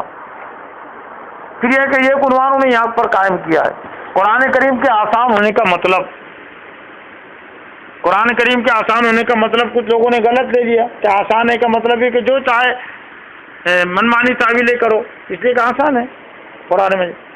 تو آسان ہونے کا مطلب وہ نہیں ہے جو لوگ سمجھتے کہ جو مطلب چاہے لے لو۔ آسان ہونے کا مطلب یہ کہ قرآن مجید کو جو سمجھنا چاہیں گا، عمل کرنا چاہیں گا، تو اس کے لیے کوئی دقت اور کوئی مشکل پیش نہیں آئیں گی، ورنہ سمجھنے کے لحاظ سے اور تدبر کے لحاظ سے تو وہ اتنا مشکل ہے کہ صحابہ اکرام نے ایک ایک صورت پر جو ہے تو مہینوں غور و فکر کیا، سالوں غور و فکر کیا، تب کہیں جا کر قرآن مجید کے مکمل احکام ان پر واضح ہوئے۔ جو لوگ سنت رسول صلی اللہ علیہ وسلم کو اسلامی شریعت کے نظام میں بنیادی حیثیت دینے کے خلاف ہے، وہ کہتے ہیں کہ اللہ تعالیٰ نے قرآن کریم کو آسان بنایا، اس لیے آسان اور کھلی کتاب اپنے مطالب اور معانی میں سنت و حدیث کی ضرورت نہیں رکھتی۔ یعنی جسے کہتے کہ وہ جو مولانا عبدالرحیم صاحب کہا کرتے تھے، کہیں کیٹ کہیں کا روڑا بھانا متی نے کنبا جوڑا، بات کہیں کی ہوتی ہے اور اس کو کہیں لا کر فٹ کر دیا جاتا ہے۔ تو بات کا مفہوم مطلب کیا تھا کہ قرآن مجید کا کوئی حکم ابہام لیے ہوئے نہیں ہے کہ جو سمجھنا چاہے تو پھر بھی اس کے لیے مشکل ہی مشکل ہو، یہ مطلب تھا۔ لیکن انہوں نے آسان کا مطلب یہ لے لیا کہ اب ہم کو حدیث کی بھی کوئی ضرورت نہیں، اس لیے کہ آسان ہے قرآن مجید، ہم کو فقہ کی بھی کوئی ضرورت نہیں، ہم کو صحابہ اکرام کے اقوال کی بھی کوئی ضرورت نہیں، اس لیے قرآن کو اللہ تعالیٰ نے آسان کر دیا۔ اور یہی اسی بنیاد پر یہ خلق قرآن کا ایک فتنہ پایا جاتا ہے اور منکر حدیث کا ایک فتنہ پر خلق قرآن، یعنی خلق قرآن نے اہل قرآن کا فتنہ، یعنی اہل قرآن ایک وہ بھی ایک گروہ ہے آج کہ جو صرف وہ کہتا ہے قرآن ہی ہے، حدیث نہیں ہے، ہم قرآن کو مانتے ہیں، حدیث ہمارے لیے ضروری نہیں ہے، حدیث کی ہم کو ضرورت نہیں ہے۔ قرآن کریم ایک سوار کتاب ثابت کرنے کے لیے ہاتھ پیش کرے، وَلَقَدْ يَسَّرْنَا الْقُرْآنَ فَهَلْ مِن مُدَّكِرٍ، اور سورہ قمر میں اور ہم نے قرآن کو یاد دہانی کے آسان کر دیا، تو کوئی ہے جس سے یاد دہانی حاصل کرے۔ کیا اس آیت کریموں کا یہی مطلب قرآن کریم کو سمجھنے کے لیے صرف عربی جملوں کا ترجمہ کرنے کی اہلیت آدمی کے اندر کافی پیدا ہو جائے اور وہ کافی ہو جائے؟ قرآن کو سمجھنے کے لیے نہ روایت و حدیث کی ضرورت ہے جیسا کہ لوگ سمجھتے ہیں، اور نہ تفسیر کی جیسا کہ انہوں نے باور قرار دیا۔ یہ خیال بالکل غلط ہے، یہ خیال بالکل غلط ہے، اور اس آیت کے مفہوم کو نہ سمجھنے کا نتیجہ ہے۔ یسرنا کا سیدھا سادہ ترجمہ آسان کر کیا جاتا ہے، کیونکہ تابعین میں سے امام مجاہد نے اس کی تفسیر میں جو کہا ہے حوانا کہا ہے، بعض نے اس کا ترجمہ ہم نے اسے کھول دیا ہے کیا ہے۔ یہ ابن زید کی تفسیر بیگناؤں کا حاصل ہے، لیکن حقیقت میں ان ترجموں میں سے کوئی بھی ترجمہ اس لفظ کی پوری حقیقت پر روشنی نہیں ڈالتا۔ عربی لغت کے امام راغب اصفہانی صاحب کشاف اور دوسرے حضرات لکھتے ہیں یسر کے معنی نرمی اور فرما برداری کے، دوسرے یسر کے معنی نرمی اور فرما برداری کے، تم نے اس کو نرم کر دیا، اسے تیسیر بنایا، اسی سے لفظ تیسیر بنا ہے، جس کا مطلب ہے کسی چیز کو کسی مقصد کے لیے بالکل موضوع، موافق اور سازگار بنا لینا۔ ہم نے قرآن مجید کو ہر لحاظ سے موضوع قرار دیا ہے، نرم قرار دیا ہے۔ عرب والے بولتے ہیں اے سرل فرتو، یعنی گھوڑے کو ذہن اور رکاب سے آراستہ کر کے سواری کے بالکل تیار کر دیا۔ یسرت طریقہ یعنی راستے کو صاف کر کے چلنے کے قابل بنا دیا، یہ اس کے معنی ہوتے ہیں۔ اب اس آیت کا مطلب یہ ہوا کہ ہم نے قرآن کو سمجھنے نصیحت حاصل کرنے کے لیے سب سے زیادہ موضوع، سب سے زیادہ کارآمد اور لائق تر بنا دیا ہے۔ اب سوال پیدا ہوگا کہ قرآن کریم ہدایت کے لیے موضوع ترین کلام کیسے ہیں اور کیوں کرے؟ تو اس کا جواب قرآن نے مختلف موقعوں پر دیا ہے کہ اے عرب والوں، میں تمہاری زبان میں نازل ہوا، ایک دفعہ اترنے کے بجائے تھوڑا تھوڑا نازل ہوا، تنہا اترنے کے بجائے ایک کامل ہادی کے قلب پر اترا جس میں شیطانی اثرات کا دخل ممکن نہیں۔ اس ہادی کا اشارہ ہے حضور صلی اللہ علیہ وسلم کی طرف۔ اس ہادی نے مجھے سنانے پڑھنے کے ساتھ میرے ایک ایک لفظ کی تشریح کی، سننے والوں کے دل میں جو شبہ پیدا ہو اسے دور کیا۔ میری جو بات عملی نمونے کے ذریعے تشریح چاہتی تھی، اس ہادی نے اس کے لیے اپنی زندگی کا بطور عملی نمونہ پیش کیا، اور اس طرح میں اللہ تعالیٰ کا مقدس کلام دنیا انسانی کے لیے ہدایت اور علم کا موضوع ترین راستہ بن گیا۔ حاصل کلام یہ نکلا کہ قرآن حکیم کا صحیح مطلب اور منشا معلوم کرنے کے لیے صرف قرآن کے الفاظ اور اس کی عبارت کا ترجمہ جان لینا کافی نہیں ہو سکتا، بلکہ قرآن کے مطلب تک رسائی حاصل کرنے کے لیے ہادی قرآن کے ارشادات یعنی حضور صلی اللہ علیہ وسلم کے ارشادات، تشریحات اور آپ کا عملی نمونہ اور سیرت پاک کا جاننا بھی ضروری ہے۔ مشہور امام حضرت امام اوزاعی کا قول ہے، الکتاب اعوج الی سنتی من السنت الی کتاب اللہ، کتاب الہی سنت کی طرف زیادہ محتاج ہے بنسبت سنت کے کتاب الہی کی طرف، کتاب الہی سنت کی طرف زیادہ محتاج ہے یعنی ضرورت مند ہے بنسبت سنت کے کتاب الہی کی طرف۔ یعنی حضور صلی اللہ علیہ وسلم کی باتوں کو مطلب انہوں کہیں گے حضور صلی اللہ علیہ وسلم کی باتوں کو تو ہم رسول اللہ کی باتوں سے سمجھ سکتے ہیں، اس کے لیے قرآن کی ضرورت نہیں پڑے گی حدیث کو سمجھنے کے لیے، لیکن قرآن کو سمجھنے کے لیے حدیث ضروری ہے، یہ مطلب ہے امام اوزاعی کے اس قول کا۔ امام شاطبی امام اوزاعی کے الفاظ کی شرح کرتے ہوئے لکھتے ہیں، لِأَنَّ الْكِتَابَ يَكُونُ مُحْتَمِلًا لِأَمْرَيْنِ فَأَكْثَرُ فَتَيَانِ السُّنَّةُ يَتَعَيَّنُ أَحَدُهُمَا فَيَرْجِعُ إِلَى السُّنَّةِ وَيُتْرَكُ مُقْتَضِيَ الْكِتَابِ۔ قرآن کریم کی عبارت میں کبھی دو باتوں کا اور کبھی اس سے بھی زیادہ کا احتمال ہوتا ہے، اور یہ متعین نہیں ہوتا ہے کہ اللہ تعالیٰ نزدیک اس امر کی مراد کیا ہے، تو پھر حدیث یہ کام آسان کر دیتی ہے۔ حدیث ان میں سے ایک احتمال کو متعین کر دیتی ہے اور وہی قرآن کریم کی مراد سمجھی جاتی ہے، پھر قرآن کے دوسرے احتمالات پر عمل نہیں کیا جاتا۔ امام شاطبی رحمۃ اللہ علیہ نے اس کی مثال بیان کرتے ہوئے لکھا ہے کہ قرآن میں چوری کی سزا ہاتھ کاٹ دینا مقرر کیا گیا ہے، مگر یہ نہیں بیان کیا گیا تھا کہ کس قدر مال پر چرانے پر یہ سزا دی جائے، اور یہ بھی نہیں بتایا گیا کہ کتنا ہاتھ کاٹا جائے۔ ان احتمالات اور سوالات کو حدیث رسول نے صاف کیا اور بتایا کہ جس مال کی چوری سے ہاتھ کاٹا جا سکتا ہے وہ کم از کم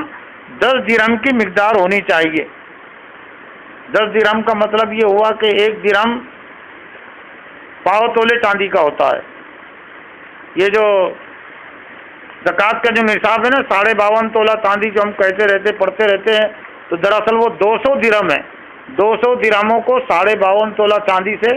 سمجھا گیا، تو قریب پاؤ تولے ہی سمجھ لیجئے نا کہ 4 درہم کا ایک طرح سے 1 تولہ ہوتا ہے، تو کم از کم 10 درہم، 10 درہم سے کم میں یعنی گویا کہ آج کے دور میں 10 درہم جو ہوں گے وہ سمجھ لیجئے کہ 2.5 تولہ چاندی، 3 تولہ چاندی، 2.5 تولہ چاندی اور 3 تولہ چاندی کا مطلب یہ ہوگا کہ آج کے دور میں یہ چاندی جو ہے تو 600 روپے تولہ ہوں گی، 600-700 روپے تولہ، 2 تولہ اور 2.5 تولہ گویا کہ مطلب 2000 روپیے آج کے دور میں ہوتا کہ 2000 روپیے کی کوئی چوری کرتا ہے، اس سے کم کی چوری کرتا ہے تو اب اس پر اطلاق نہیں ہوگا۔ ہاں کوئی جرمانہ اس پر ہو سکتا ہے کہ قاضی اس کو جرمانہ دے گا، وہ الگ ہے۔ پھر یہ بھی ضروری ہے، اور پھر کہاں سے کاٹو یہ نہیں کہا گیا، تو اس میں کاندھے سے کبھی ہو سکتا ہے، کونی سے، تو پھر حدیث میں پھر عمل سے اس کو ثابت کر دیا گیا کہ بھی جتنی زیادہ جتنی ضرورت ہے، جتنا پکڑنے کی جو چیز ہے ہاتھ سے جو مدد لے سکتا ہے تو وہ صرف وہ پنجہ ہوتا ہے۔ تو چوری کے سلسلے میں جو ہاتھ کاٹا جاتا فقہاء کرام نے پھر غور و فکر کر کے پھر اس کو متعین کر دیا، اور وہ ہے صرف وہ پنجہ، یہ پنجہ، یہ کانگریس کا جو اشارہ ہوتا ہے نا پنجے کو اوڑھ دو، تو اس میں صرف ہاتھ ہوتا ہے، تو وہ پنجہ سمجھ لیجیے۔ اور اس میں ایک مصلحت یہ بھی ہے، پھر یہ فقہائے کرام نے بڑے غور و فکر کے ساتھ یہ ہاتھ کی مقدار متعین کی، اس لیے کہ یہ پنجہ صرف اس کا غائب رہے گا، ہاتھ اس کا رہے گا،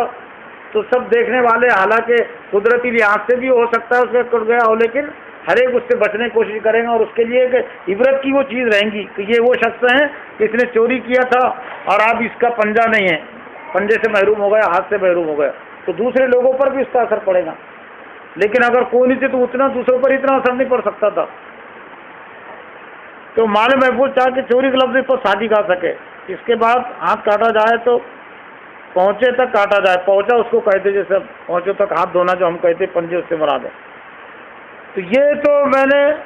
اس مقدمے کے خلاصے میں پیش کیا تھا جو مولانا اخلاق حسین قاسمی فاضل دیوبند رحمۃ اللہ علیہ کا ایک طرح سے لکھا ہوا ہے، اور یہ مشکات کا جنہوں نے ترجمہ کیا ہے اس کو مشکات شروع میں انہوں نے یہاں اس کو رکھ دیا ہے، جمع کر دیا ہے۔ دوسرا جو مقدمہ ہے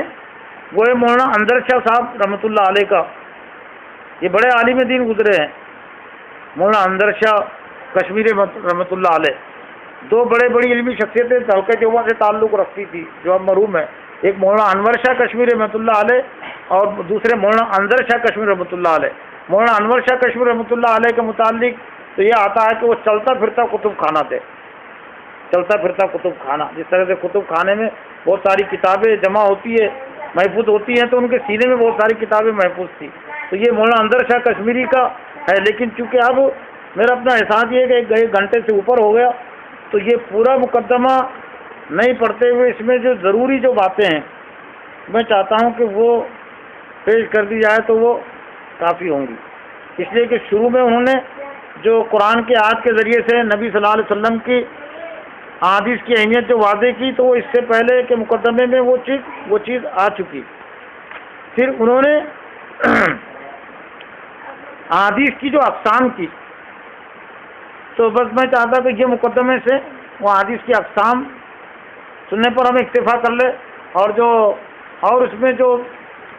مطالعہ کرنا چاہتی ہے خواتین تو وہ الگ سے بھی اپنے طور سے انفرادی طور سے بھی پڑھ کر سکتی ہیں، اور ضرورت محسوس ہو تو اگر آپ کریں تو میں اس کے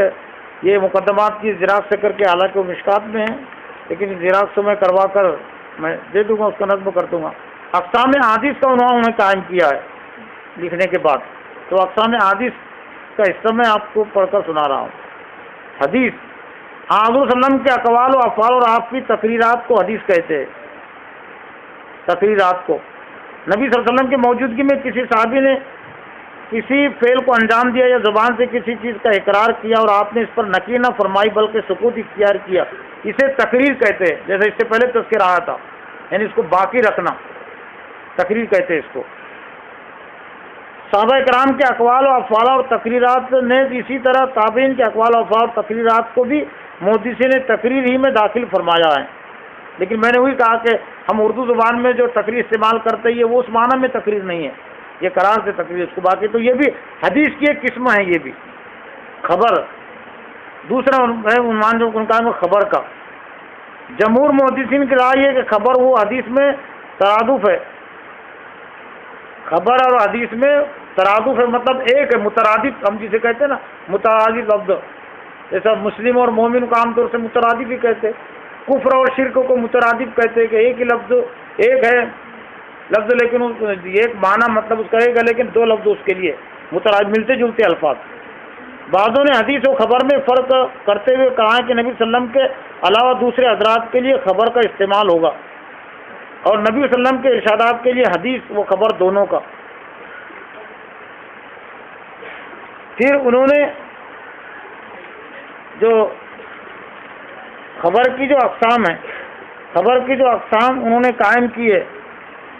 اس میں سے کہ متواتر مطلب تواتر کے ساتھ بغیر سلسلہ ٹوٹے ہوئے جو بات حضور صلی اللہ علیہ وسلم پہنچے، تو خبر کی اقسام میں انہوں نے اس کو پہلے نمبر پر لیا ہے، تواتر سے تواتر۔ مصحف صحیفے سے مصحف کا لفظ ہے. اس طرح کی مخالفتوں کے لفظوں کی تبدیلی سے حرف تو بدل جائے لیکن حرف کی صورت شکل باقی رہے. محرف یعنی ایک کی دوسرے حرف سے شکل بدل جائے تو محرف وہ کہلائے گی. نمبر 6 راوی کا مجہول ہونا. راوی ایک روایت اس نے کیا لیکن مجہول، اس کا نام معلوم نہیں، اس کی مختلف نام ہے. کنیت اور القاب کی وجہ سے یا راوی کے قریب حدیث ہونے کی وجہ سے، یعنی گمنام جسے کہیں گے، گمنام مجہول ہے لیکن زیادہ لوگ اس کو پہچانتے نہیں، گمنام ہے. راوی میں بدعت کا پائے جانا، غفلت اور نسیان کا پائے جانا، فسق کا پائے جانا، یہ وہ چیزیں ہیں جو احادیث کو اس طرح سے سمجھ لیجئے کہ حدیث کے درجے سے جو گراتی ہے، روایت کے درجے سے یہ اسباب گرانے والے ہیں کہ اس میں بدعت کہتے قرآن و حدیث کے علاوہ کوئی نیا کام شروع کرنا، اس کی تائید کرنا. غفلت اور نسیان اس کی زندگی میں پایا جاتا تھا، غفلت اور نسیان، بھول جانا، بے حسی، فسق، نافرمانی. راوی کا سوء حافظہ ہونا. سوء حافظہ کی 2 قسمیں ہیں، یعنی سوء حافظہ یعنی برا حافظہ جو راوی میں حرارت اور زمانے پایا جاتا ہے. شاذ سوء حافظہ لازمی مبتلا روایت کی حدیث شاذ کہلاتی ہے اور وہ حدیث جس کو سکا راوی اوثق منہ خلاف نقل کرے اس کو بھی شاذ کہتے ہیں. سوء حافظہ کی دوسری قسم خارج، اس کے بعد کی روایت مختلط کہلاتی ہے، یعنی خلل کی حدیث ہے لیکن اس کے دماغ میں کچھ خلل منتشر کا ذہن. یہ انہوں نے اصطلاح قائم کی حدیث کو سمجھنے کے لیے اور اس سے پھر الگ حدیث کو الگ کرنے کے لیے، صحیح حدیث کو. تقسیم خبر بحیثیت اسناد، اس کی 3 قسمیں ہیں. تقسیم خبر بحیثیت اسناد یعنی سند کے لحاظ سے پھر انہوں نے جو حدیث کی قسمیں کی، مرفوع، موقوف، مقطوع، اثر، مسند، مععنعن اور متنن، یہ انہوں نے اس کی قسمیں کی. اب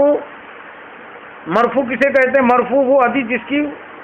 سند نبی صلی اللہ علیہ وسلم پر منتہا ہو اور اس میں صریحاً یا حکماً آپ کے اقوال و افعال تقریرات کو بیان کیا گیا ہو، جس کی سند نبی صلی اللہ علیہ وسلم پر جا کر ختم ہو، تو ایسی حدیث کو یہ سند کے لحاظ سے بہت اونچے درجے میں شمار ہوتی ہے مرفوع حدیث. موقوف وہ حدیث جس کا منتہا سند صحابی رسول صلی اللہ علیہ وسلم اور اس میں صحابی کے قول و فعل تقریر کو بیان کر دیا گیا ہو، جس کا سلسلہ صحابی تک پہنچتا ہو، حضور صلی اللہ علیہ وسلم تک نہ پہنچتا ہو لیکن صحابی نے حضور صلی اللہ علیہ وسلم تک اس کو کہتے ہیں موقوف. مقطوع وہ خبر جس کی سند تابعی یا تبع تابعین کے بعد آنے والوں پر منتہا ہو اور ان میں سے کسی کے قول یا فعل یا تقریر کو بیان کیا گیا ہو. مقطوع تو کہتے قطع یقطع اسے ٹوٹنا. اثر اصطلاح میں خبر مقطوع کو اثر کہا جاتا ہے. قول اس کا اثر ہے، یہ قول کا لفظ ہم استعمال کرتے ہیں نا تو وہ اثر ہے. اس کا اثر صحابہ کے کرام کے جو اقوال ہوتے ہیں ان کو زیادہ تر اثر کہا جاتا ہے. حدیث شعر ہے. مسند یہ وہ مرفوع حدیث کہلاتی ہے جو کسی ثابت ایسی سند سے مروی ہو جو بظاہر متصل ہو. بعض حضرات ہر حدیث متصل کو مسند کہتے ہیں. خبر موقوف یا مقطوع اور بعض مرفوع کو مستند کہتے ہیں خواہ مرسل ہو یا اس کے علاوہ. مععنعن وہ حدیث جو ان فلان کہہ کر روایت کی گئی ہو. ان سے مععنعن، ان فلان، حدثنا یہ جو سلسلے حدیث کے جو حدیث کی کتابوں میں یہ سلسلہ وہ ہیں. متونن وہ حدیث جو حدثنا فلان ان فلان کہہ کر روایت کی گئی ہو. اقسام کتب پھر یہی مولانا انظر شاہ کشمیر رحمۃ اللہ علیہ نے جو اقسام کتب حدیث کی جو قسمیں کی ہے کہ حدیث کی کتابوں کی قسمیں جو الگ الگ ہیں ان کے نام، تو اس میں پہلے نمبر پر ہے جامع. جمع سے جامع کا لفظ ہے، اس میں بہت سارے عنوانات جمع ہوں، دین کے تمام عنوانات جمع، اس کو کہتے ہیں جامع. اردو میں اس میں بہت جامع کلام ہے، بہت جامع کتاب ہے. اور اس سے مناسب ہے جامع مسجد جس میں بہت سارے لوگ جمع ہوتے ہیں. جامع وہ کتاب کہلاتی ہے جس میں احادیث نبویہ کے تمام اقسام درج ہو، تمام احکام درج ہو. عقائد، احکام، ارکان، تفسیر، تاریخ و سیر، ادب و فتن، شرائط، مناقب، مصالح وغیرہ دین کے جتنے عنوانات ہیں وہ تمام عنوانات اس میں جمع، اس کو کہتے جامع. یہ حدیث کی کتاب جو مسلم شریف، بخاری شریف کو عام طور سے جامع کہتے، جامع. مسند، دوسرے نمبر پر حدیث کی کتابوں کی قسم مسند، وہ کتاب جس میں صحابہ کی ترتیب کے مطابق احادیث ذکر کی گئی ہے. اس لیے مسند احمد، امام احمد بن حنبل نے جو تقسیم کی، چونکہ اس میں پورے ابواب نہیں آتے اس میں دین کے، اس لیے اس کو مسند کہتے ہیں. مشیق ایسی کتاب کا نام ہے جس میں ایک شیخ یا متعدد شیوخ کی روایت جمع کی گئی ہو، اس کو مشیق کہتے ہیں. مشیق یعنی سردار، ذمہ دار، تعلیم یافتہ لوگوں کے لیے استعمال ہوتا ہے. معجم وہ کتاب جس میں احادیث جمع کرتے وقت مشائخ کی ترتیب کا، شیخ کی جمع ہے مشائخ، مشائخ کی ترتیب کا خاص خیال و لحاظ کیا گیا ہو، یا حروف ہجا کی ترتیب کا خاص لحاظ ہو، خاص صحابہ کی ہو یا مشائخ کی. جز یعنی ٹکڑے کو کہتے ہیں، اجزاء اس کی جمع ہے. تو حدیث کی کتاب کی جز ہے صرف ایک مسئلے کے متعلق روایت جس کتاب میں جمع کی گئی ہوں یا کسی ایک مروی عنہ کی روایت ذکر کی گئی ہے اس کو جز کہتے ہیں. سنن، سنت کی جمع ہے سنن، جن میں ابواب فقہ کی ترتیب کے مطابق احادیث جمع کی گئی ہو. احادیث ابواب فقہ کی ترتیب کے تحت، جیسے تحاوی وغیرہ جو ہے یہ سنن میں آتی ہے کہ فقہ کرام کے سمجھانے کے ایک طریقہ ہے کہ انہوں نے احکام کو کس طرح سمجھا. پہلے عقائد ہے، عبادات ہے، پھر طہارت ہے، پھر نماز ہے، پھر روزہ ہے، پھر زکوٰۃ ہے، پھر حج ہے، پھر تجارت ہے، سیاست ہے، حکومت ہے. یہ اس کو کہتے ہیں مستدرک وہ کتاب جس کی تمام احادیث کسی دوسرے مصنف کی شرائط پر اترتی ہو لیکن خود اس مصنف کی کتاب میں ان احادیث کا ذکر نہ ہو. مستخرج غیر کی کتب سے احادیث لے کر اپنی سند سے اس طرح بیان کرے کہ مصنف کتاب کا نام بالکل نہ آنے پائے. استخراج سے بنا، انہوں نے استخراج کیا دوسری کتابوں سے، استخراج اور جمع کیا صرف. اس میں شرط ہے کہ اقرب کی موجودگی میں ابد کی جانب تجاوز نہ کرے. جو قریب کا ہے قریب کو چھوڑ کر دوسرے سلسلہ کو قبول نہ کرے بات کا. 40 40 احادیث کے مجموع کو کہتے ہیں 40. یہ جو مسلم معاشرے میں جو ہے یہ 40 وہ اسی 40 احادیث 40 حدیث وہ یہ لفظوں سے وہ 40، لیکن دراصل یہ ہمارے اس میں معاشرے میں جو ہے وہ 40 احادیث کے نام سے وہ 40 احادیث کے طرف سے وہ 40 ٹکڑے ہیں، وہ پوری حدیث مکمل نہیں ہے. کئی حدیث میں سے ایک ایک جملہ وہ لیا گیا. غریب الحدیث احادیث کے الفاظ بالکل معنی یا خفی ہو، اس کے معنی خفی ہو، چھپے ہوئے واضح نہ ہو، غریب الحدیث اس کو کہتے ہیں. اجنبی کے لفظ سے غریب کا لفظ اجنبی کے لیے استعمال ہوتا ہے، اجنبیت جس کو زیادہ لوگ نہ پہچانتے ہو. لیکن اردو میں غریب عام طور سے اس کو کہتے ہیں جو فقیر ہے، جو مالی لحاظ سے، لیکن عربی میں ایسا نہیں ہے. بدال اسلام و غریبہ و سید و غریبہ، اسلام غربت سے پہلا، غربت سے مراد وہ غریبی معاشی تنگی کی طرف اشارہ نہیں ہے. اجنبی تھا تو وہ اجنبیت کی طرف اشارہ. قلت استعمال کو جیسے غریب کہتے ہیں. حضرات وہ کتاب جس میں حدیث کا ایک ٹکڑا ذکر کیا جائے جس سے بقیہ حدیث کا علم ہو جائے اور اس کی تمام سندیں بھی ذکر کر دی جائے. علت کی جمع علل وہ کتاب جس میں ناقل حدیث کے اختلافات، طرق اور ان کے حسن و قباح بیان کیا جائے. علت یعنی یہ مستند ہے تو کیوں مستند، اور غیر مستند ہے تو کیوں غیر مستند. تو ایسی جو حدیث کی جس میں ضعیف حدیثوں کی اور موضوع حدیثوں کی نشاندہی کی گئی اور اس کو واضح کیا گیا ہے اس کو علل کہتے ہیں. علت. مختصرات مطول کا اختصار شدہ مجموعہ ہے کہ مختصر حدیث کے جو مجموعے ہیں ان کو کہتے ہیں مختصرات. مختصر کی جو مختصرات. اور وحدان ایک قسم ہے وہ کتاب جس میں ان روایات کا بیان ہو جس سے صرف ایک شخص نے، واحد سے وحدان کہ جس میں وہ کتاب جس میں روایت کا بیان ہو جس سے صرف ایک شخص نے روایت کی ہو اور بعض اوقات اس کا اطلاق اس کتاب پر ہونے لگتا ہو جس میں ایسے صحابہ کا تذکرہ ہو جن سے صرف ایک حدیث منقول ہو. یہ دو مقدموں کا ایک طرح سے پہلا مقدمہ تو میں نے پورا عنوان پیش کیا، دوسرا مقدمہ کا کچھ خلاصہ کچھ حصہ پیش کیا۔ تیسرا جو مقدمہ ہے دراصل مصطلحات حدیث، اصطلاح حدیث جو ہے، یہ شیخ عبدالحق محدث دہلوی رحمۃ اللہ علیہ کا یہ مقدمہ ہے، اور یہ ذرا تفصیل طلب ہے، یہ ذرا تفصیلی ہے اور اس کے لیے وقت درکار ہے، لیکن اس میں سے کچھ حصہ جو ہمارے معاشرے میں جو حدیث کی کتابیں ہیں جو مشہور و معروف ہیں اس کے حوالے سے، تو اس کے حوالے سے کچھ موٹی موٹی باتیں سن لیجئے۔ فصل انہوں نے یہاں قائم کی، تو فصل سند طرق حدیث کا نام ہے، سند طریق اور طرق حدیث کا نام ہے، یعنی وہ لوگ جنہوں نے اسے روایت کیا۔ اسناد بھی اس معنی میں ہے، اور کبھی یہ سند کے ذکر اور متن کے معنی میں استعمال ہوتا ہے، اور متن وہ ہے جس پر سند کا سلسلہ منتہا ہو، یعنی ختم ہو۔ اگر درمیان سے کوئی راوی ساکت نہ ہو تو وہ حدیث متصل ہے، درمیان سے کوئی راوی ساکت نہ ہو، نہ ٹوٹے، تو وہ متصل ہے، ملی ہوئی، اور وہ ساکت ہے روایت۔ عدم سکوت کو ہی اتصال کہا جاتا ہے، اور اگر ایک یا ایک سے زیادہ راوی ساکت ہو تو وہ حدیث منقطع ہے، منقطع یعنی ٹوٹنے والی سلسلہ بالکل منقطع ہو گیا۔ اس سکوت کا نام ہی انقطاع ہے۔ اگر یہ سکوت سند کی ابتدائی میں ہو تو اسے معلق کہتے ہیں، لٹکی ہوئی، اور اس اسقاط کا نام تعلیق ہے، اور ساکت ہونے والا کبھی ایک ہوتا ہے اور کبھی ایک سے زیادہ، کبھی پوری سند حذف کر دی جاتی ہے، جیسا کہ عام مصنفین کی عادت ہے۔ وہ اس طرح روایت کرتے قال رسول اللہ صلی اللہ علیہ وسلم نے فرمایا۔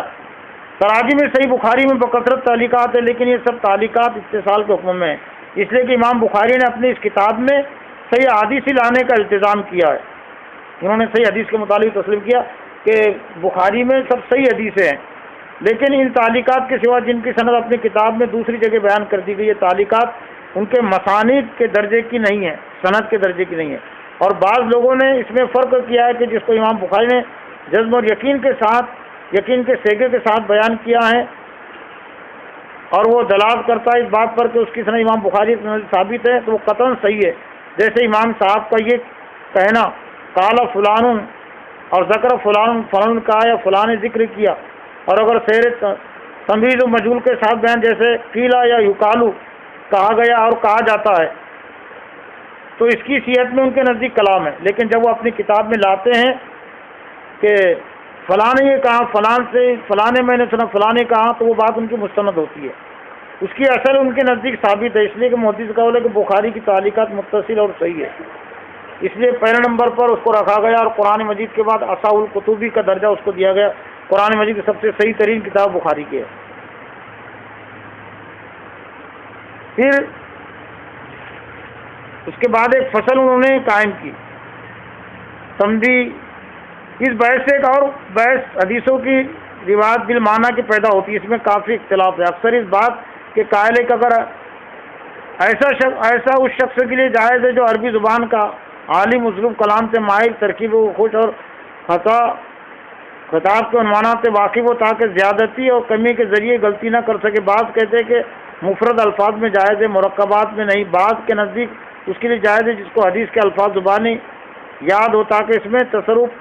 پر وہ پوری قدرت رکھتا ہو، اور بعض کہتے ہیں کہ اس کے لیے جائز ہے جسے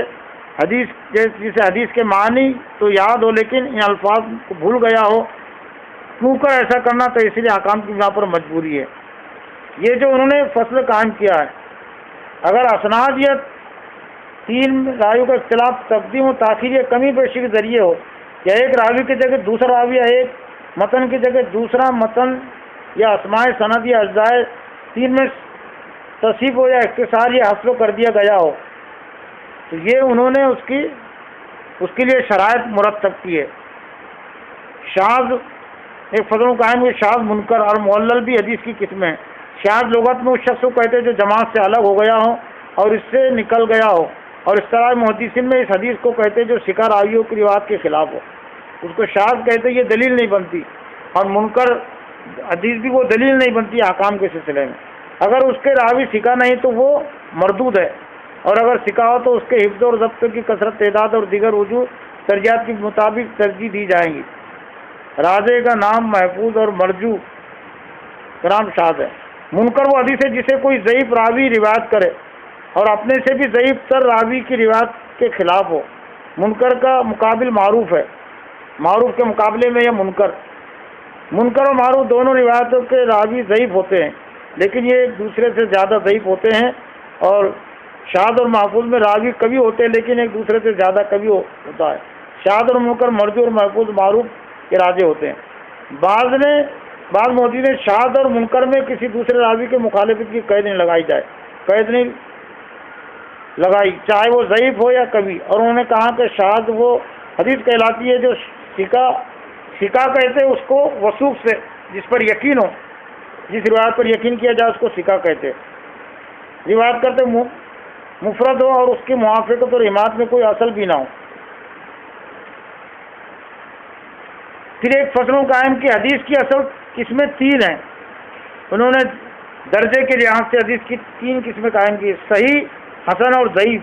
صحیح سب سے اعلیٰ مرتبہ ہے، ضعیف ادنا ہے، اور حسن متوسط درجے کی ہے، درمیانی درجے کی ہے۔ تمام وہ قسمیں جو پہلے گزر چکی انہی تینوں قسموں میں داخل ہے۔ صحیح حدیث وہ ہے جس کا نقل کرنے والا عادل، تام الضبط ہو، مکمل ضبط کرنے والا ہو، جو نہ معلل نہ شاذ۔ اگر یہ صفات اعلیٰ درجے اعلیٰ وجہ کمال پائی جائے تو وہ صحیح لی جاتی ہے۔ ضعیف وہ حدیث ہیں جس میں وہ شرائط کلی طور پر یا جزوی طور پر مفقود ہو جو صحیح کے لیے معتبر ہے۔ اگر ضعیف حدیث متعدد طریقوں سے مروی ہوں اور اس کے ذوق کی تلافی ہو جاتی ہے تو حسن لی گئی ہی سے آ جاتی ہے۔ بظاہر معلوم ہوتا ہے وہ صفات جو صحیح کے لیے ضروری ہیں حسن میں ناقص ہوتی ہے، لیکن تحقیق یہ کہ حسن میں جس نقصان کا اعتبار کیا وہ صرف خفت ضبط ہے۔ عدالت سے متعلق تعین کے وجوہ 5 ہے۔ عدالت یعنی راوی کے متعلق جو عدل ہونا، عادل ہونا، اس میں سبھی شامل ہے کہ عدل کی صفت اور کیفیت اس کے اندر ہو، سننے کے لحاظ سے اور کہنے کے لحاظ سے وہ عادل ہونا۔ یہ صحیح جو حدیث ہے، صحیح حدیث کے لیے وہ ایک طرح سے شرط ہے۔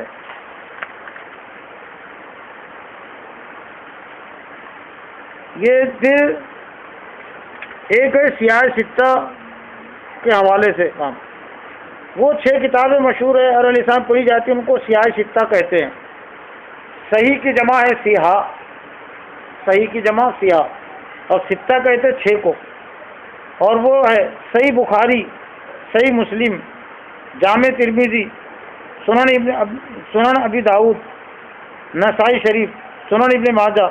اور بعض کے نزدیک چھٹی کتاب ابن ماجہ کی جگہ موطا امام مالک ہے۔ کچھ جو ہے تو ابن ماجہ کی جگہ موطا امام مالک کو لیتے ہیں۔ صاحب جامع اصول نے بھی موطائی کو اختیار کیا ہے، وہ اس لیے کہ امام مالک فقیہ ہونے کے ساتھ ساتھ وہ محدث بھی ہے اور یہ حضور صلی اللہ علیہ وسلم کے زمانے کے قریب ہے، اس لیے اس کو بھی انہوں نے 6 حدیث کی کتابوں میں شامل کیا ہے۔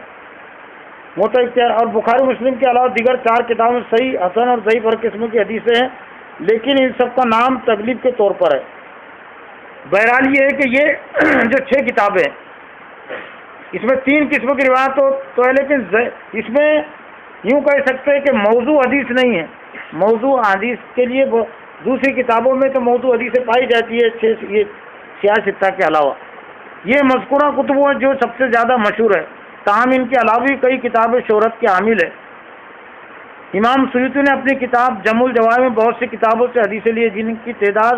50 سے متجاوز ہے، 50 سے زیادہ، اور جو صحیح اور حسن اور ضعیف حدیثوں پر مشتمل ہے، لیکن اس پر اتنی تحقیق نہیں ہے، اس لیے فقہاء کرام نے ان کو زیادہ قابل حجت نہیں مانا۔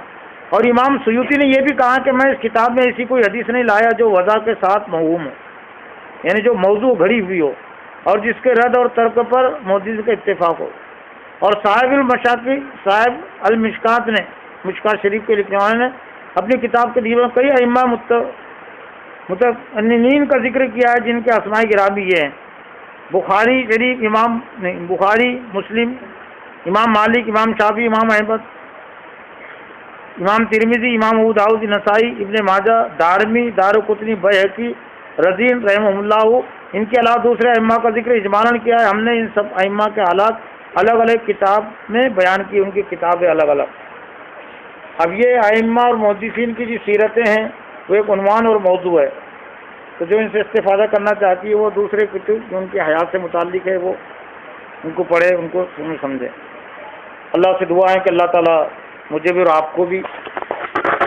یہ احادیث کا جو ذخیرہ ہے، جو اللہ تعالیٰ کا بڑا فضل و کرم ہے ہم پر، تو اس سے اپنا علمی اور عملی اور دعوتی